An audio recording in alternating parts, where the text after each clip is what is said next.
Hello again, everyone.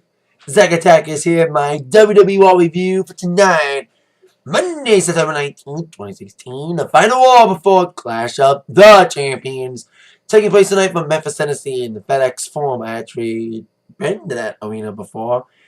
Saw the Eagles there back in 2013. It was kind of poetic as Raw was there the next week.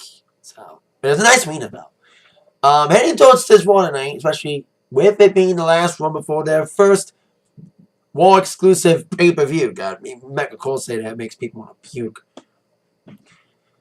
And of course, again, going against football, especially in an okay game against the Eagles and Bears, need to make it exciting to combat that okay game. And Raw did pretty well tonight, in my opinion. Like, there was some questionable things. But overall, tonight's Raw, building towards the pay-per-view, wasn't that bad. You had some good action, especially with the debut of the Cruiserweight division of Raw. I think it should be on SmackDown. No, I like it on Raw, but SmackDown's better commentary guy for it.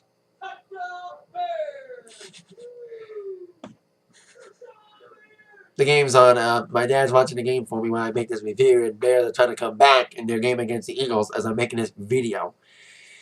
The Bears suck worse than the Lions this year. At least Lions are 1-1. Bears might be 0-2 if they don't catch up. They're trying to catch up now as I'm making this video. So, decent Raw with some things with the Cruiserweight. And a lot of matches made for Clash of Champions, including 2 more championship matches. One that we knew was inevitable. And the Cruiserweight Championship will be defended.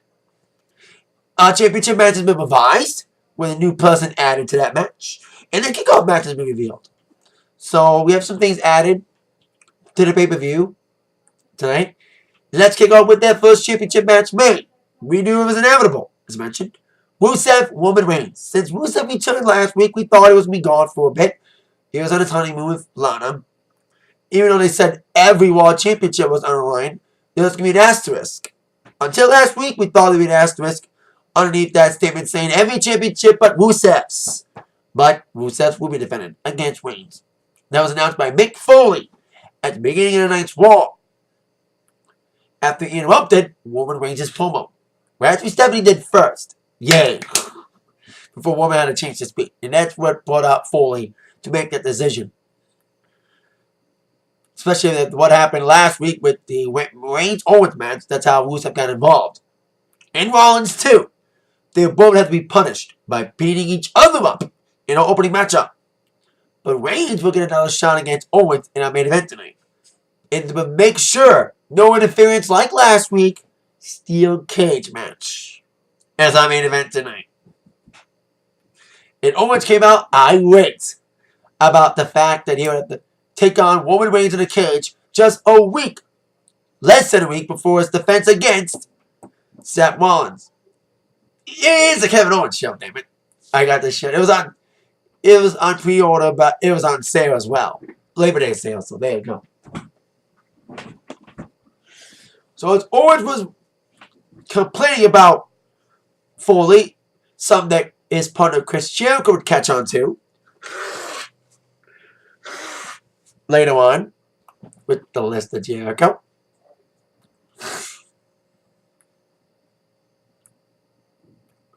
Owens was not too happy about finding Owens was not too happy about finding Reigns again, especially with the steel cage stipulation. So then Rollins came out, and then Rusev came out for their match to open up Raw. And decent matchup between these two guys with big championship matches. One challenging Owens, and of course Rusev taking on Reigns. So Rollins goes with big jumping moves, including the Falcon's Arrow. You did not see him try a pedigree tonight. He's still using that as a finish, mostly to intimidate the British in like their feud. So despite Rollins coming in some big flashy moves, flying, jumping moves, Rusev came flying back. He looked decent in this matchup with some nasty kicks. And he was setting up for Rusev crash. Setting up for the accolade. But then as Rusev was trying to set it up, Rollins moved out of the way. And Rollins nailed the springboard off the top rope, brawling with Rusev on the outside.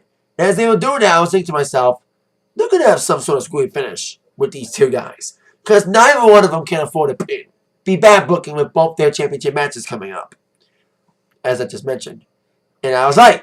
It was a screen finish. With the purpose, because it was to protect these two guys from getting pinned. Double count out. They brawled by the announcer's booth, which is now on the top of the Titantron, where it used to be during the brand split 10 years ago. Rusev was trying to go for a move. He was going to powerbomb Seth Rollins to the table, but Rollins rolled out of it. He needed him up the stage and needed a jumping splash onto the announce table. Off the announce table. He climbed on the announce table and did a big splash off it onto Rusev on the outside of the Titantron on the left side by the commentator. So there you go. Rollins looking great. Rusev looked decent in this matchup. Okay, little matchup for these two guys as warm up for both their championship matches this Sunday. Speaking of championship matches, 1 2-hour tag team affair involving Sasha Banks, Charlotte. But first, before we get to that match, a tag team affair involving Sasha Bayley against Dana Brooke and Charlotte. We have a Braun Squash against Sin Cara. Of course, Sin Cara got counted out last week. Got a rematch against Strowman. I feel bad for Sin Cara. He should be in the Cruiserweight division. You know, he should be in there wrestling, you know, Grand Metalik, Cedric Alexander, Red Swan, TJ Perkins, Brian Kendrick. Not against fucking Braun Strowman. And a lot of people are like, it won't be long until these Cruiserweights are being fed to Braun Strowman like Sin Cara is. But I hope they find room for Sin Cara in that Cruiserweight division. And Neville, too. I hope they both find positions in the Cruiserweight division along with these great Cruiserweights they're bringing in from the CWC. So despite Sin Cara driving for some moves, Braun caught him with a power slam finish. 1-2-3 victory. Braun Squash. Seen them all. Need some competition. Nia Jackson is getting some competition. She'll face Alicia Fox in the pregame of Nia Champions. That was made. So we have 2 women's matches for the Clash of Champions. As I mentioned, Nia Jackson and Alicia Fox just signed for the pre-show, especially after the victory. Actually, the count-out match with Nia Jax spearing the hell out of Alicia Fox. That was like the best Nia's looked. Now that's what Nia needs to look like. A dominant beast. A monster in the women's division. But the women's division's now being conquered by the women's champion Charlotte, who was scheduled to defend in a one-on-one match against Sasha Banks. But with storyline with Bayley and Sasha, they fought last week in a match with Dana Brooke to determine who would face off against Charlotte. And both Charlotte's enemies, Bayley and Sasha, pinned each other. Both shoulders were down. So they're making it a triple threat match. For 2 reasons. 1, because they both got pinned. And 2, because Sasha's back is still hurting. Like, we're going to see Sasha Charlotte one-on-one. Oh yeah, 3rd reason why I think we have a triple threat instead of one-on-one. So Sasha Charlotte can have a one-on-one match at another Big 4 pay-per-view. Survivor Series. That's what it should be. One-on-one Survivor Series. But the triple threat match will still be good if they give her enough time. And I bet you they will, because we only have the same amount of matches SmackDown had. 6 matches. Because you had the U.S. title, Women's title, Tag, World, the Cruiserweight, Sami Zayn, and Jericho. So I think we have 6 or 7 matches set. So now onto this tag, which Dana Brooke kind of instigated it, saying that Charlotte should have to face the winner of a match instead of a tag. How we have Bayley and Sasha one-on-one. But instead of that match, they're both in the triple threat match. There's a little bit of dissension between Dana Brooke and Charlotte coming at the right time because Emma's coming back soon. It may pick up where she left off before she got untimely injured back in May. You know, she's cleared. And she made appearances over the weekend on WWE programming. A house show, should I say. So. Anyway, we had a tag match. Fun tag match. Charlotte shots again, some good shots in. But both Charlotte and Dana isolated both Bayley and Sasha at one point during the matchup. First was Sasha getting isolated with a double team from Charlotte and Dana. Despite their miscommunication, they tried to team up well. But then Bayley came with some nice flying moves. The elbows in the corner with the flailing arms and all that. excited that she'll be involved in the match this Sunday in her first Raw pay-per-view as an official Raw member of the roster. She'll be in a triple threat with Charlotte and Sasha.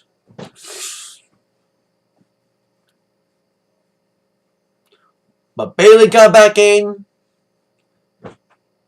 The tag of Sasha back in, even tried to nail Charlotte some big moves, including the bank statement at one point. And Charlotte tried to go for her submission. And that's what's up the hot tag at one point to Bayley. She set up a big move, but then Dana Brooke distracted Bayley for a second. Like Bayley landed onto Dana on the apron. We got distraction from Dana. Bayley got fed into a big boot from Charlotte and a 1-2-3 victory for Charlotte and Dana. Despite the miscommunications, they teamed up pretty well and ended up winning this tag team affair. The guys flipped between this and football for most of the first half till the Bears blew that half, and there was kind of a boring game after this first half. So, there you go. We'll see if Sasha can reclaim a championship or can Bayley become the new women's champion on Raw. But I think I love all three of these women. I think Charlotte will retain and she'll lose to Sasha at Survivor Series. Or Charlotte will take on Sasha at Survivor Series if Sasha wins on Sunday. So that's my prediction. The Charlotte-Sasha feud will have to continue. Because they need that definitive one-on-one match on the main roster. You know, SummerSlam was it for now. Botches took a few points off. They need that one definitive one-on-one match, and they're going to hopefully have it at Survivor Series. Since they're not having it here, since it's now a triple threat with Bayley now involved, they need to make it a one-on-one at Survivor Series. Speaking of squashes, Bo Dallas is another squasher against Gary Graham. Like, what's going on with Dallas? Like, they're trying to push him again? Despite his public intoxication, they're trying to push him. You know, Bo leaving Bo. With this aggressive side coming out of him. Bo Dallas' squashes are like Braun Strowman squashes and Nia Jax squashes. You've seen one, you've seen them all. Typically, for Bo, maybe get some more competition soon. Like Strowman, hopefully they won't drag this Bo thing as much as they dragged the Strowman Nia Jax squashes for so long. It was what, 2 months until we got big opponents for these people? Nia and Strowman. Hope it don't take 2 months for Bo Dallas to get a real opponent. It was funny that Let's Go Jobber chant. That's how bad Bo Dallas needs real competition. Because the fans are chanting, Let's Go Jobber. So get some real competition for Bo Dallas. And Strowman and Nia. At least Nia's getting Alicia Fox. So there you go. Decent crowd tonight in Memphis, by the way. Especially during the Cruiserweight match. Now on to the match of 7 series. Best of 7 series. Match 6 out of 7. Cesaro's trying to make the rally to come back. He won last week on Raw after winning a match in a house show preventing Sheamus from sweeping.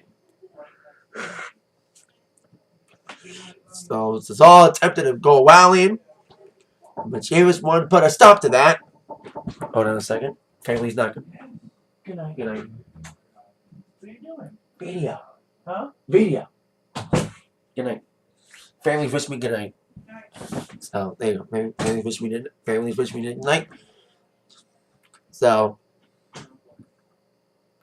Cesaro's rally was going to be stopped by Sheamus trying to stop it. Especially aiming and targeting the back of Cesaro that he injured back in match number 3. When he nailed his back against the post. Nasty spot in the post. About as nasty as the back post spot that AJ Styles took at Backlash. You know, Sheamus was aiming at it big time with the Irish Cross backbreaker. Irish Cross turned to a backbreaker. White noise on the apron, that was nasty. But despite all the punishment being nailed onto the back by Sheamus, Cesaro came over back in a decent little matchup in this series. Cesaro did some big uppercuts, taking on the uppercut, drained a little bit. But then despite Cesaro trying to overcome the pain, Cesaro kept getting targeted by Sheamus, even being put at one point into the Irish Cloverleaf. But this is all went into a small package. Sheamus will kick out of it. Trying to go for a bro kick. But this is all got out of it. But the near towards the end, Sheamus going for a big move. Cesaro would nail him and set up the neutralizer. And 1, 2, 3 victory. Cesaro ties it up 3-3. I said it last week about maybe the 6th match would be at Night of Champions or Clash of Champions, or the 7th match would be at Clash of Champions. And it is the 7th match. The be-all end-all match that will take place at Clash of Champions. Like, even though I didn't like Cesaro being down 0-3, I do like what they're doing with them, making a comeback. And that's what makes the fans connect with them. Seeing them rally, sympathize with them, because they want to see Cesaro get pushed a lot more. He deserves better placing on this roster on Raw. He wants to be on SmackDown at one point. Maybe they can trade Miz for Cesaro, even though Miz is his storyline feud with Daniel Bryan that's signing a new contract. They didn't drag it. They should have dragged it a little bit longer instead of just having it end on Twitter. So, but that would have been interesting. Cesaro being traded to SmackDown for Miz. Because both guys are not happy where they are. Storyline and also real life wise. Well, mostly in Cesaro's case. So, there you go. Match 7 at night Clash of Champions. Cesaro will win. Guaranteed. I don't think Sheamus should win this series. Cesaro needs this better than Sheamus does now. Cesaro needs to come out of this victory. Move on in I think the winner of the best of 7 series gets a championship opportunity. Probably against Rusev. Or even better, Cesaro wins every day. But Foley was a target of Chris Jericho's tonight, the list of Jericho. It's kind of a weird segment because all these guys kept coming out. Jericho was naming complaints about Foley. Started with Enzo and Cass with the new t-shirt. Basically, they have a t-shirt with every one of their catchphrases on it. You have the certified G, you can't teach that t-shirt. You have the soft t-shirt, the how you doing shirt, which I have. And then they got a new shirt, Bada Boom, where those guys do. Basically, you go to a WWE show, especially a Raw show, and you have 4 friends. You and 3 other friends. One guy wears a certified G shirt. One guy wears the Bada Boom shirt. One guy wears a how you doing shirt, and you wear the soft shirt. Interesting to do it. That'd be an interesting scenario with all the catchphrases of Enzo and Cass on 4 separate t-shirts. Because I have the how you doing one. But then the Shining Stars came and interrupted him. At least they're getting some heat with the gimmick of being salesmen of timeshares to Puerto Rico. At least they're getting something to get him over with no heat. And then New Day came out. Big pop for them. And then the club came out. At least they weren't playing comedy gimmick anymore. They pressed the reset button last week to be the badasses they should have been. Fuck the comedy act. As I've been ranting about for the last couple of weeks on my reviews of this show.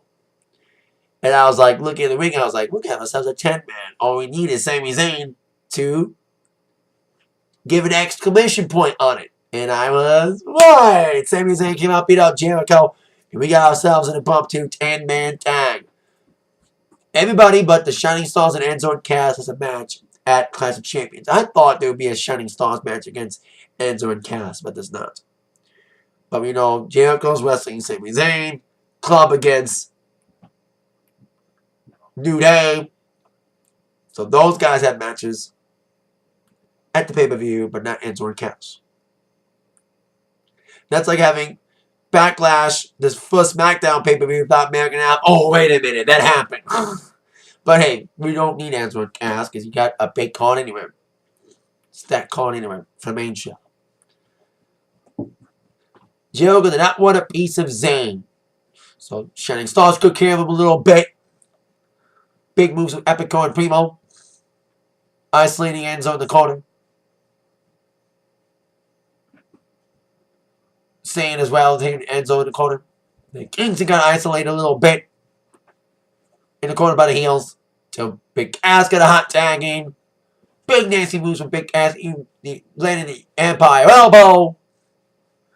Onto Primo. And Kingston was flying. And everyone was like, Spotpalooza. Zayn Jericho brawled a little bit after everyone was taken out on the outside. Zayn did a little big DDT move.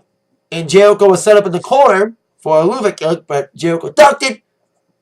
And Epico got the Haluva kick instead of Jericho. If Epico down after the Haluva kick, Enzo and Cass got back in there, nailing the Bada Boom Shakalaka and 1-2-3 victory for Enzo and Cass for their team, pinning the Shining Stars. Maybe their feud's over now.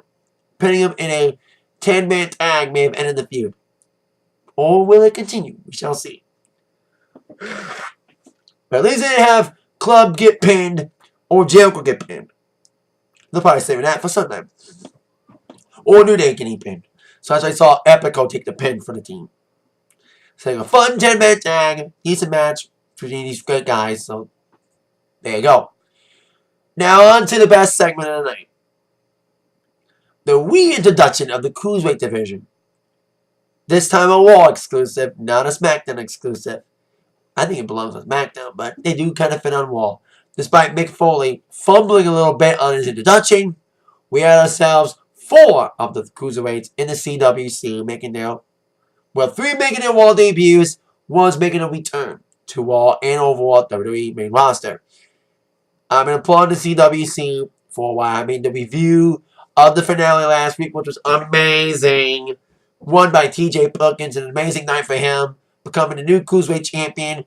Clarification, people. He's not the first ever Cruiserweight champion. God, Mick Foley and Stephanie mess that up sometimes. Like when they stripped Finn Balor because of injury and they were going to crown the new Universal Champion, Stephanie's like, we're going to crown the first ever champion. No, Finn Balor was. And Mick Foley's like, TJ Perkins is the first ever Cruiserweight champion.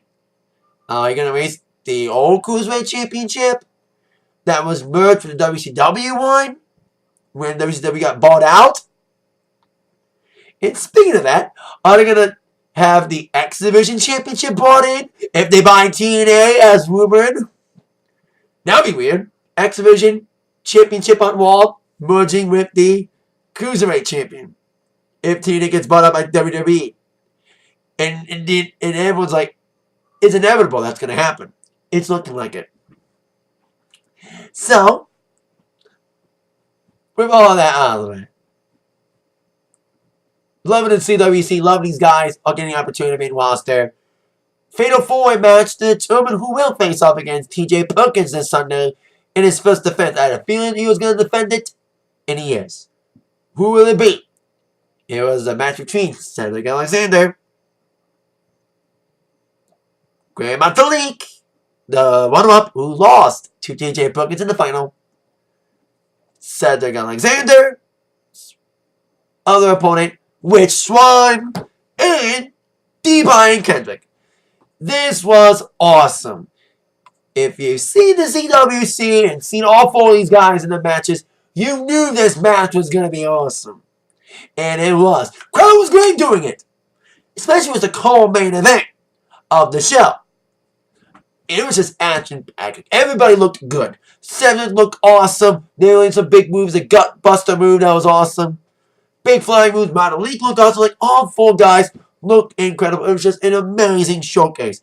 This is the way you introduce the Cruiserweights on the Raw. I was hoping it was going to be not a tag team match. It had to be like a singles match. Or in this case, a fatal 4-way. There is something missing though. As I mentioned earlier, it should have been a SmackDown thing. Because SmackDown has a better commentator for it. Mo Winower, who was amazing on commentating the CWC with Daniel Bryan. It felt different without them on the commentary. Like, the Raw guys did the best, especially if you're Corey Graves, who's the best guy on that booth. But it felt strange without Mo Winower doing it. And that's why Michael Cole is a douchebag. Seriously, can we just get Mo Winower, be like, remember Nitro back in the day during the Cruiserweight matches, they would bring Mike Tenay in just to commentate the Cruiserweight matches? They should fucking do that with Mo Winower. Just let him come in for the Cruiserweight matches. That's it. That's all we need him for. Because he needs to commentate these Cruiserweight matches, not that dumbass son of a bitch, Michael Cole. I'm sorry. and deep by 2. And there were some stupid moves they made. They called Brian Kendrick's submission the captain's hook, not the bully choke. Stupid. That's PG WWE for you. But I'm calling it a bully choke and everyone else's probably is. Oh, we don't like the word bully. That's coming from the company that had the Be a Star campaign. Like, we don't want to use the bully choke. Yeah, you use it on the CWC, so fuck you. Anyway, like, everybody looked great. The crowd was great. Which one can't you? They need to start doing that. The main roster fans need to know that. Can you handle this? Can you handle this all night long? Chant they were doing the CWC for him. And he got attacked. Like, Brian Kendrick was like the sneaky guy. You know, he was playing the heel. The other 3 were playing faces. And he was like the sneaky heel. Like, I had a feeling he was going to try to steal it. Because he wasn't in the match a lot. But when he wasn't, he was great. Taking out Swan a little bit with stomping his foot against the steel steps. And a lot of high flying spots, a lot of technical spots. And Kendrick came in little bits and pieces, delivering an attempt at sliced bread. And it was a very long match, too. They got a lot of time, which was great. Over 2 commercial breaks. Brilliant move from WWE. So then, with Cedric Alexander battling in the ring after Swan was knocked down a little bit, Alexander did the lumbar check move to manually take him out. Before Kendrick, he attempted the captain's hook, aka we're calling it bully choke, a couple times. He did hook it in at one point. Do Cedric Alexander, and he had no choice but to tap out. Brian Kendrick, the returning Brian Kendrick, will be the one to challenge T.J. Perkins. And it's most been cool to see Matalik get a rematch to the final, and also been awesome to see Swan or Cedric get it. And it's cool to see Kendrick get the shot. You know, come back for him on the main roster again. He is one half of the second longest reigning WWE World Tag Team Champions.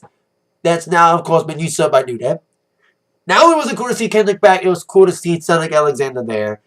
Who would have thought for him 1 year ago he'd be wrestling for Ring of Honor? What a difference a year makes. He's now in WWE. So, awesome. It's kind of interesting to call main, but the bad news is the main after that was Roman Reigns. But the good news, Owens was in it too. Still good match between these two guys. It was just a fight between these two guys. Going into both their matches Sunday, Reigns against Rusev for the U.S. Championship. Owens defending the championship, the Universal Championship against Rollins. Both guys had to stay healthy, not do anything risky to cause injury and ruin the card for Sunday. So they played it safe a little bit. There was no high-risk spots. You know, they brought on top of the cage a little bit, but still a fun, decent cage match for being not too high-risky, and of course, TVPG. Owens comes with big moves. There was a couple good spots besides the cannonball splash.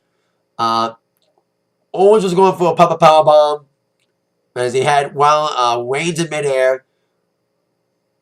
Reigns would nail the Superman punch in midair as he was up in the position for the Papa Powerbomb. So it was a nice spot there for Reigns. Make fun of Reigns, he's fine. Even Mick Foley said, why you boo Reigns? There's something to boo Reigns. It's kind of interesting. He said something about that during his opening promo. And there was another spot between Rollins' former Shield partner, Reigns. And Owens, I think it felt like a Superman punch as well. And they were on the top of the cage. And then on the top rope, Reigns was Superman punch Owens off the rope. And then as the ending came, after Superman punch off the top rope, I was like the Reigns, his friend Rollins' match against Rusev earlier, there's going to be a screwy ending. There's not going to be a clean finish. But in this case, it's still cage. I was like, there's not going to be a pin. Someone's going to escape. And that's exactly what happened. Both guys were climbing out of the cage at the same time. Owens crawling to the door. Reigns climbing over the top. Reigns won. He got out first before Owens did. I thought they were going to make a BS escape finish with both men getting out at the same time and both feet touching, but Wayne's got out faster. So, there you go. Decent little cage match between these two guys. Not as good as main event last week, but still pretty decent. But then as Reigns was celebrating, Rusev would come from behind, attacking Reigns, smashing him against the cage. Even at one point, Owens got in the game and opened up the cage door and smashed it against Reigns' head, knocking him out a little bit. And pulling him back into the cage, and Rusev brought out with him a chain and a lock. So they locked the door so no one could get in to break it up, and he just started isolating Reigns, double teaming, stopping on him before Rusev would lock on the Accolade. And at that moment, here comes Seth Rollins. Knowing that the cage was locked, he decided to climb into the cage, climb over the top. Owens was there to beat him, but then Rollins got to knock off Owens off the top, and we ended Raw with the only high-risk spot in this cage, and Saturday came after the match. Rollins climbing the top of the cage and delivering a big splash off of it onto Rusev and Owens, taking them both out as Raw went off the air. Nice way to finish with the Rollins splash off the top under both Rusev and Owens, giving Rollins a little bit of momentum to end Raw into the pay-per-view Sunday. So there you go.